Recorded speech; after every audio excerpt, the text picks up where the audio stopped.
एहसान, क्या overall feel है इस मुआहदे को लेकर? सबसे पहले मैं आपसे ये पूछना चाहूंगी, इस्लामाबाद में क्या फील है? अफगानिस्तान की तरफ से क्या स्टेटमेंट्स आ रही हैं उस पर भी हम बात कर लेंगे, लेकिन इस वक्त इस्लामाबाद में क्या फील है इस मुआहदे को लेकर? इस्लामाबाद में अभी भी कुछ ऑफिशियल से बात हुई है, तो वो यानी अभी ज़्यादा ऑप्टिमिस्ट नहीं है। तो अभी भी यही कह रहे हैं कि हमने एक लास्ट ऑफ डिप्लोमेटिक एफर्ट, वो कह लें कि हमने मौका दिया है। कतर बीच में इन्वॉल्व हो गया था, टर्की भी बीच में, और दोनों से ने कहा कि ये जो क्लैशेज जो बॉर्डर पे हो रही हैं तो सीज फायर की तरफ यानी मामला बेहतर कराने की कोशिश होनी चाहिए।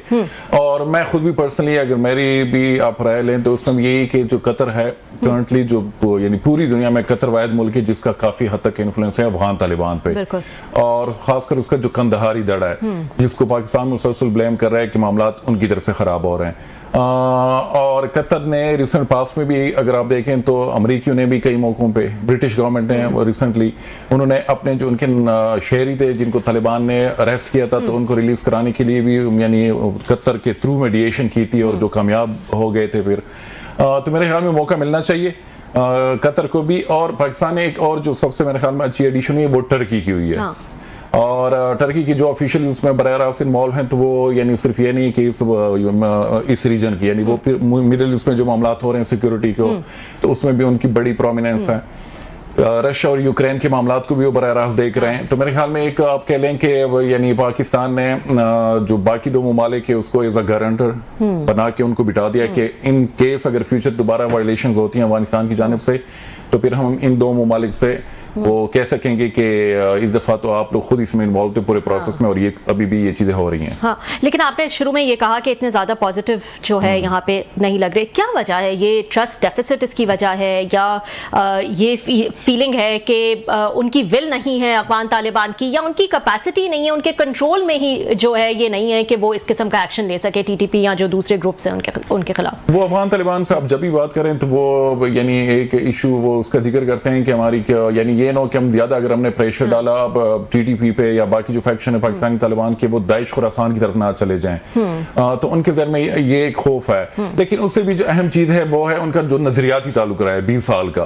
तो उसमें अक्सर हम कहते हैं कि ये जो टीटीपी वगैरह ये सिर्फ फाटा के या कबायली इलाके के लोग हैं, यानी अभी भी जो सीनियर ऑफिशियल्स हैं उनमें कुछ जो सीनियर ऑफिशियल्स हैं जिसको यानी जो शुरा के लोग हैं, तो उसमें पंजाब से भी लोग हैं, सिंध से भी लोग हैं, वो हर जो इतने ग्रुप है उससे लोग हैं। तो वो एक ही चीज है नजरिया जिसकी वजह से ये सारे उनको लिंक अप करते हैं आपस में। और अफगान तालिबान भी जो इतना नुकसान उठा रहे हैं, हालांकि वो अगर पाकिस्तान के साथ उनके मामला अच्छे होते तो वो काफी फायदे में रहते। उनका पूरा ट्रेड बायलैटरल ट्रेड हो, ट्रांजिट ट्रेड हो, तो वो पाकिस्तान पे डिपेंडेंट है। काफी कोशिश हो रही है उनकी जानिब से कि ये चीजें ईरान की तरफ चली जाएं, इंडिया को बीच में इन्वॉल्व किया जाए, लेकिन अभी भी पाकिस्तान जो है वो डोमिनेंट है अफगानिस्तान के साथ जितनी भी ट्रेड होती है, तो उसको इग्नोर नहीं कर सकते। लेकिन फिर भी वो उस कॉस्ट के लिए तैयार है। तो वो नजरिया जो है, क्योंकि अफगान तालिबान खुद को एक नजरियाती कुव्वत कहते हैं, वो डिप्लोमेटिक जो एस्टैब्लिश डिप्लोमेटिक और पॉलिटिकल एंटिटी नहीं है जिस तरह दुनिया के बाकी ममालिक हैं। उनको वो रिकॉग्निशन से भी इतना वो नहीं है कि कोई रिकॉग्नाइज करे ना करे, हालांकि रशिया ने रिसेंटली किया भी है।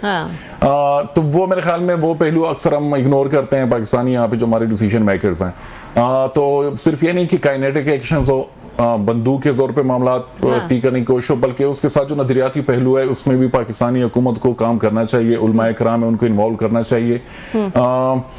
तो मामला जो हैं ग्राउंड पे यानी अभी भी हमले हो रहे हैं, बड़े दर्ज के हमले हो रहे हैं। आज भी ये ख्याल में एक बड़ा हमला हुआ था, तो हम वो चीजें ग्राउंड पे नहीं देख रहे। जब तक सिचुएशन ग्राउंड पे ठीक नहीं होगी तो इसलिए मुझे नहीं लग रहा कि टेबल्स पे या दोहा में या काबुल में या अनकरा में मामला ठीक होंगे। तो और ये जब क्लेशेस भी हो रही थी तो उस बीच में भी टीटीपी की तरफ से बड़े तरस के हमले किए गए पाकिस्तान में, तो और उसमें कई यानी शहादतें हुई हैं सिक्योरिटी फोर्सेस की, और पाकिस्तान उसी के रिएक्शन में जाके फिर अफगानिस्तान में स्ट्राइक्स भी करता है। एक यहाँ पे एक और सोच है, और वो एक आज यानी ये जो चीजें हो रही हैं उसके बाद हम जीरो टॉलरेंस की तरफ जाएंगे, टेररिज्म पे कोई कंप्रोमाइज नहीं करेंगे, हम उसके लिए किसी हद तक जा सकते हैं। और वो चीजें उन्होंने दिखा भी दी कि क्रॉस द बॉर्डर जाके अफगानिस्तान में और मुल्क में उन्होंने हमले भी किए हैं।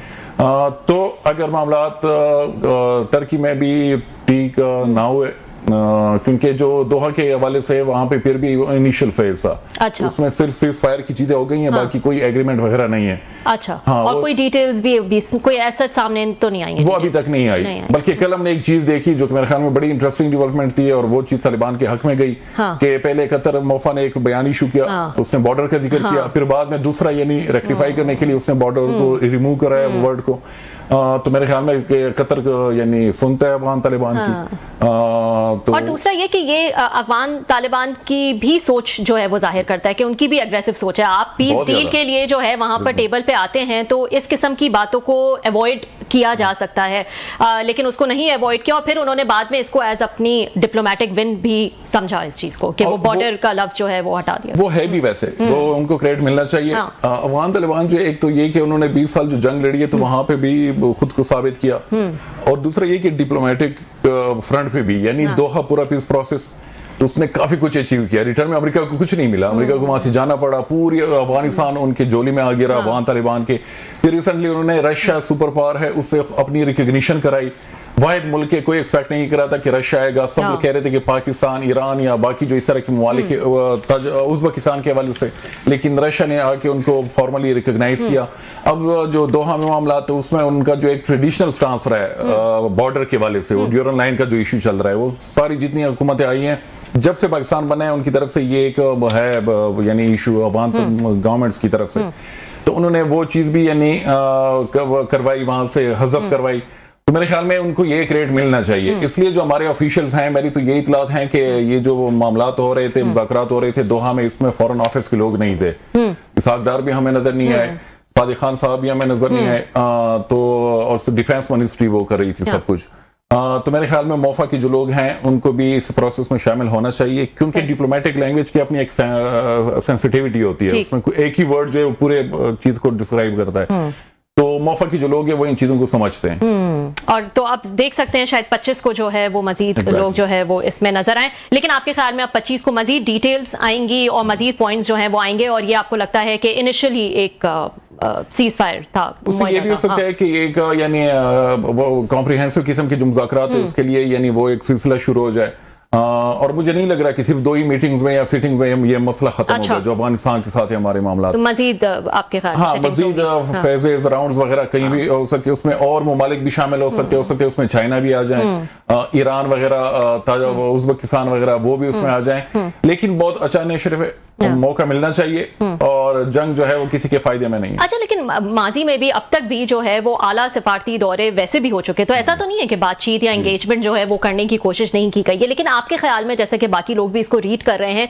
क्या इस दफा मुख्तलिफ ये है कि हमने बहुत ज्यादा एक हार्ड अप्रोच अपनाई है? आपको लगता है कि ये एक मुख्तलिफ चीज नजर आ रही है इस दफा? अभी मुझे लग रहा है कि इस्लामाबाद में एक सोच है कि हमने डिप्लोमेटिक काफी एफर्ट्स किए हैं, सिर्फ अभी नहीं, जब इमरान खान साहब प्राइम मिनिस्टर उस वक्त भी, उसके बाद पीडीएम की गवर्नमेंट आई, उसके बाद अभी जो इसहाक डार साहब कई दफा चले गए, और सिर्फ अफगानिस्तान या इस्लामाबाद में ये सिटिंग नहीं हुई, बल्कि बाकी चाइना वगैरह में भी ट्राइलैटरल जो मैकेनिज्म था चाइना के साथ, बीजिंग में मीटिंग्स हुई हैं। तो अभी यहाँ पे एक सोच है कि डिप्लोमेटिक जो एफर्ट्स हैं, पॉलिटिकल एंगेजमेंट, वो उलमाए कराम वाला जो वो यहाँ से मामला वो लोग जाते थे वहां पे, कि उनसे अब मामला बेहतर नहीं हो रहे, तो अब जो यूज ऑफ फोर्स है उनकी तरफ जाना चाहिए, और पहले यूज ऑफ फोर्स हो, उसके बाद वो अपने जो मुखालिफ है उसको मुज़ाकरात के लिए बिठाओ, और ये मुझे लग भी रहा है आपको। तो इसका मतलब मिलिट्री स्ट्रैटेजी में अब मिलिट्री प्रेशर, डिप्लोमेटिक प्रेशर, इसके अलावा जो रेफ्यूजीज के खिलाफ एक्शन, ये तमाम चीजें एक साथ जो है वो चलेंगी। इकोनॉमिक प्रेशर भी, इकोनॉमिक प्रेशर वगैरह जो वो उसका क्लोजर होता है, तो मेरे ख्याल में पाकिस्तान के जितने भी वो हैं ऑप्शंस जो हैं, वो अब एक साथ ही वो यूज यानी उसका सोच रहा है कि एक साथ ही हो, ताकि ज्यादा मौसर जो है वो नजर आए। और जैसा कि आपने कहा, माजी में थोड़ा सा जो है वो हम इसको इतना ज्यादा हार्शली जो है वो नहीं देख रहे थे।